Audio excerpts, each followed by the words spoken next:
Bismillahirrahmanirrahim. Assalamualaikum warahmatullahi wabarakatuh. Kembali lagi dengan Faiz di YouTube channel Tauku Faiz Kama Ihya. Pada kali ini Faiz akan berbagi video dengan teman-teman semua, yaitu terkait dengan mata kuliah ekonomi makro lanjutan. Perkenalkan, nama saya adalah T. Faiz Kama. NIM saya adalah 22181008. Dosen pengampu mata kuliah ekonomi makro lanjutan adalah Bapak Dr. Alphonse Satrianto SEME. Nah, saya adalah mahasiswa Magister Ilmu Ekonomi di Fakultas Ilmu Ekonomi Universitas Negeri Padang, Sumatera Barat, Indonesia. Nah, di pembahasan pertama kita akan membahas permintaan agregat. Dalam bahasa Inggrisnya adalah aggregate demand. Apa pengertian dari permintaan agregat ini? Pengertiannya adalah permintaan agregat atau AD adalah hubungan antara jumlah output yang diminta dan tingkat harga agregat. Dengan kata lain, kurva permintaan agregat memberitahu kita jumlah barang dan jasa yang ingin dibeli orang pada tingkat harga tertentu. Persamaan kuantitas permintaan agregat MV sama dengan PY, di mana M adalah jumlah uang beredar, V adalah perputaran uang, P adalah tingkat harga, dan Y adalah jumlah output.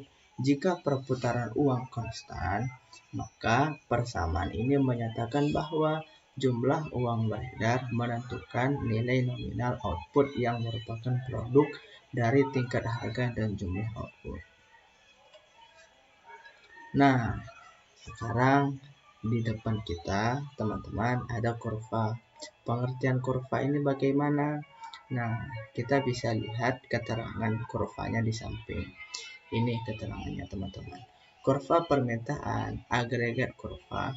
Permintaan agregat AD menunjukkan hubungan antara tingkat harga P dan jumlah barang dan jasa yang diminta Y. Ini P-nya dan ini Y-nya, teman-teman.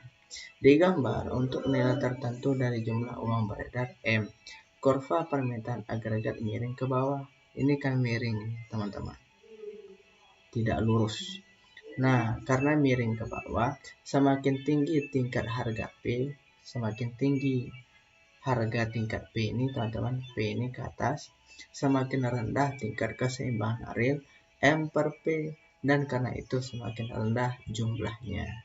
Nah, gambar ini menggambarkan grafik kombinasi P dan Y yang memenuhi persamaan kuantitas memegang M dan V konstan. Kurva miring ke bawah ini disebut kurva permintaan agregat. Selanjutnya, teman-teman, mengapa kurva permintaan agregat miring ke bawah? Nah, tadi miring ke bawah kan? Nah, penjelasannya adalah kemiringan kurva permintaan agregat ke bawah dengan memikirkan penawaran dan permintaan keseimbangan uang real. Jika output lebih tinggi outputnya, teman-teman, orang terlihat dalam lebih banyak transaksi dan membutuhkan M per P saldo real yang lebih tinggi. Untuk persediaan uang tetap M, keseimbangan real yang lebih tinggi menunjukkan tingkat harga yang lebih rendah. Sebaliknya, jika tingkat harga lebih rendah, keseimbangan uang real lebih tinggi. Tingkat keseimbangan real yang lebih tinggi memungkinkan volume transaksi yang lebih besar, yang berarti jumlah output yang diminta lebih besar. Setelah itu, ada pergeseran dalam kurva permintaan. Ini gambar yang pertama, ini gambar yang kedua. Baik, kita akan jelaskan satu persatu. A. Pergeseran ke dalam di kurva permintaan agregat.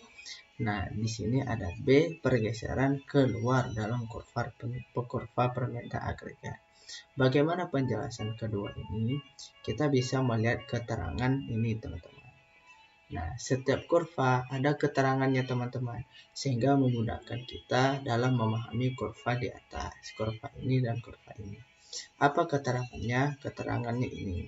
Pergeseran kurva permintaan agregat, perubahan jumlah uang beredar menggeser kurva permintaan agregat. Pada panel A yang ini teman-teman. Penurunan jumlah uang beredar M mengurangi nilai nominal output PY. Ini ada P, AD2, AD1 teman-teman. Nah, output Y lebih rendah. Ini output Y lebih rendah. Jadi, penurunan jumlah uang beredar menggeser kurva permintaan agregat ke dalam dari AD1 ke AD2. Nah, ini dari AD1 ke AD2 menggesernya itu ke sebelah kiri, teman-teman. Ini pengurangan jumlah uang beredar menggeser kurva permintaan agregat ke kiri. Dari AD1 bergeser dia ke AD2, teman-teman. Nah, pada panel B ini teman-teman, peningkatan jumlah uang beredar M menaikkan nilai nominal output PY. Kemudian untuk setiap tingkat harga P, output Y lebih tinggi. Jadi peningkatan jumlah uang beredar menggeser kurva permintaan agregat keluar dari AD1 ke AD2. Ini kalau gambar ini menggeser itu sebelah kiri. Sementara di panel B teman-teman, dari AD1 ke AD2 menggeser itu kebalikannya. Kalau ini menggeser ke sebelah kiri, kalau panel B menggeser dia ke sebelah kanan. Dari AD1 ke AD2. Nah, ini bertambah dalam jumlah uang beredar menggeser kurva permintaan agregat ke kanan. Fokus kita ke kanan, sementara kalau panel A ke kiri. Oke, after that, ini penawaran agregat atau agregat supply. Penawaran agregat atau AS adalah hubungan antara jumlah barang dan jasa yang ditawarkan dan tingkat harga. Kemudian, jangka panjang, kurva penawaran agregat jangka vertikal. Nah, perhatikan kurva ini teman-teman. Kemudian kita baca keterangannya. Keterangannya ini, kurva penawaran agregat jangka panjang. Dalam jangka panjang, tingkat output ditentukan oleh jumlah modal dan tenaga kerja dan oleh teknologi yang tersedia. Tidak tergantung pada tingkat harga. Kurva penawaran agregat jangka panjang adalah vertikal. Ini vertikal teman-teman. Pasokan agregat jangka panjang vertikal kan teman-teman. Ini P tingkat harga, pendapatan output atau ini. Nah, selanjutnya kita ke jangka pendek atau agregat horizontal. Nah, ini kurvanya teman-teman. Apa keterangannya? Keterangannya ada di sini. Pergeseran permintaan agregat dalam jangka panjang. Pengurangan jumlah uang beredar menggeser kurva permintaan agregat ke bawah dari AD1 ke AD2. AD1 ini teman-teman, dia menggeser kurva agregat ke bawah. Dia menggeser ke bawah dari AD1 ke AD2. Menggeser ke bawah, kemudian menggeser itu sebelah kiri teman-teman. Kemudian equilibrium ekonomi bergerak dari titik A ke titik B. Dari titik A, ini equilibriumnya teman-teman. Dari titik A, ini titik A ke titik B teman-teman. Nah, karena kurva penawaran agregat vertikal dalam jangka panjang, pengurangan permintaan agregat mempengaruhi tingkat harga, tetapi tidak mempengaruhi tingkat output. Dah jelas teman-teman? Oke. Selanjutnya, ini ada kurva lagi teman-teman. Makna dari kurva ini apa? Kita baca keterangannya teman-teman. Kurva penawaran agregat jangka pendek dalam contoh ekstrem ini, semua harga adalah tetap dalam jangka pendek. Oleh karena itu, kurva penawaran agregat pendek adalah horizontal. Horizontal. Next, ini ada kurva lagi. Nah, apa arti dari kurva ini? Kurva ini berarti pergeseran permintaan agregat dalam jangka pendek, pengurangan jumlah uang beredar menggeser kurva permintaan. Baik, kita lanjut. Oke, next. Ini penjelasannya bagaimana? Penjelasannya ini teman-teman. Pergeseran permintaan agregat dalam jangka pendek, pengurangan jumlah uang beredar menggeser kurva permintaan agregat ke bawah dari AD1 ke AD2. Equilibrium perekonomian bergerak dari titik A ke titik B. Nah, dari titik A ini teman-teman bergeser dia ke titik sini, ke titik B. Kemudian karena kurva penawaran agregat dalam jangka pendek adalah horizontal, pengurangan permintaan agregat mengurangi tingkat keluarannya. Nah, seperti itu teman-teman. Oke, then dari jangka pendek ke jangka panjang, kurvanya begini. Nah, kita perhatikan kurva, kemudian kita baca keterangannya teman-teman. Equilibrium jangka panjang. Dalam jangka panjang, perekonomian berada pada perpotongan antara kurva penawaran agregat jangka panjang dan kurva permintaan agregat. Karena harga telah disesuaikan ke tingkat ini, kurva penawaran agregat jangka pendek juga melintasi titik ini. Nih, titik ini. Ini equilibrium jangka panjangnya, teman-teman. Setelah itu, nah, kurva ini kurva pengurangan permintaan agregat. Ini bagaimana ini penjelasannya? Penjelasannya ini. Pengurangan permintaan agregat perekonomian mulai dalam equilibrium jangka panjang di titik A. Penurunan permintaan agregat mungkin disebabkan oleh penurunan jumlah uang beredar, menggerakkan perekonomian dari titik A. Mana titik A, teman-teman? Titik A-nya ini dari titik A ke titik B, ini B, di mana output berada di bawah tingkat alaminya. Saat harga turun, ekonomi secara bertahap pulih dari resesi, bergerak dari titik B ke titik C, teman-teman. Setelah itu kita masuk pembahasan namanya guncangan atau shocks. Apa itu guncangan? Fluktuasi perekonomian secara keseluruhan berasal dari perubahan penawaran agregat atau permintaan agregat, teman-teman. Ekonom menyebut peristiwa eksogen yang menggeser guncangan kurva ini ke ekonomi. And then guncangan permintaan atau demand shock. Nah, guncangan yang menggeser kurva permintaan agregat disebut dengan guncangan permintaan. Ini ada kurvanya, teman-teman. Peningkatan permintaan agregat perekonomian mulai dalam equilibrium jangka panjang di titik A. Mana titik A? Ini titik A, teman-teman. Peningkatan permintaan agregat mungkin karena peningkatan perputaran uang menggerakkan perekonomian dari titik A ke titik B, dari titik A ke titik B, di mana output berada di atas output alaminya.